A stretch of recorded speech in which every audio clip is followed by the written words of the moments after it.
Hi. Have you ever had a strong emotional reaction to something someone said or did, but you don't know why? I experienced this in my life as well. And looking back at those moments, I was able to pick up on a pattern and identify the pathway. So in this video, I share that pathway with you and how we can break that pattern. The pathway begins with our first experience of a situation, which can be in our childhood or later in life. This situation gives rise to negative emotions, such as fear, shame, stress, or anxiety, just to name a few. These emotions result in us unconsciously developing a protective mechanism. Then, later in life, when we experience a situation that triggers the same emotions in the same way, we unconsciously transfer that earlier protective mechanism onto the current situation. And this current situation can be in a whole new aspect of our life and have nothing in common with the first or childhood experience. I want to share some personal examples to better explain this pathway.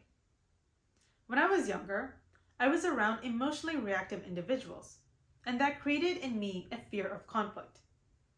When I brought up my thoughts and opinions, it became a bigger issue: conflict. So I unconsciously developed the protective mechanism of suppressing and silencing my thoughts and opinions. This showed up years later in a friendship. I was friends with someone who was emotionally reactive and judgmental. That triggered the same fear of conflict. So I brought in the protective mechanism unconsciously. I suppressed my thoughts and opinions to avoid conflict.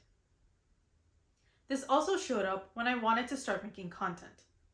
Seeing videos online of people being reactive and judgmental triggered that same fear of conflict. So for months, I unconsciously brought in that protective mechanism. I silenced my thoughts and opinions.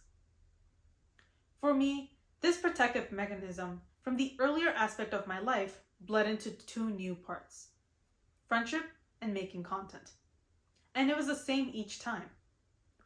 I would silence my thoughts and opinions due to fear of causing conflict with individuals who were reactive and judgmental.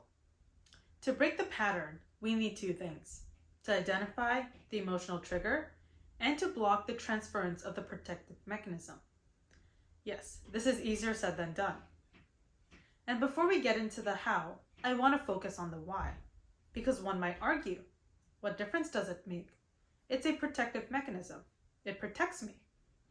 And while there's truth to that, transference of the protective mechanism does more harm than good. One effect of transferring protective mechanisms is that it can result in us experiencing the same pain and hurt repeatedly. For example, let's say in someone's first dating experience, there was lies and manipulation. This caused them to feel used and vulnerable. So a protective mechanism they form is to immediately and aggressively reject a potential romantic interest to avoid feeling hurt. This can show up in later situations in their life, such as future romantic endeavors, forming friendships, and work relationships. Another effect of transferring protective mechanisms is that it prevents us from enjoying and experiencing new aspects of life as they are. In the examples I shared, my protective mechanisms bled into two new aspects: friendship and making content. If I hadn't taken the time and put in the effort to identify my triggers and to block the transference, it's possible that in friendships and relationships, I might have ended up blaming the other person for why I felt like I couldn't express my thoughts and opinions. And in terms of making content, well, this video wouldn't be here for you. So by breaking the pattern, I was able to make better choices and experience new aspects of life fully. I'm not proposing that we challenge the protective mechanism developed for that first experience we had in our childhood or later in life. But we do get a say in how our past influences our future by showing up in the present and responding to the situations that happen in front of us as they happen. How can we break this pattern? by identifying our emotional triggers. This is one of the aspects of emotional intelligence and emotional well-being. The best way to build awareness of our emotions and triggers is by spending time alone, relaxing the mind, and aligning to ourselves. This can be done through working out, yoga, journaling, meditation, or spending time in nature. Anything that allows our mind to enter a flow state, which is where it slows down and quiets so that we can hear ourselves.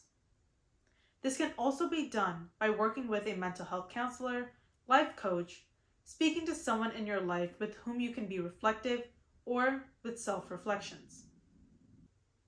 Whichever approach you choose to take for yourself, when you choose to do this, or if you choose to do this, it's all up to you.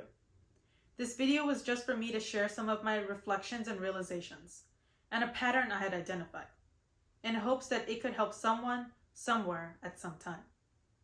Let me know in the comments if you have any thoughts on this, and thank you for watching.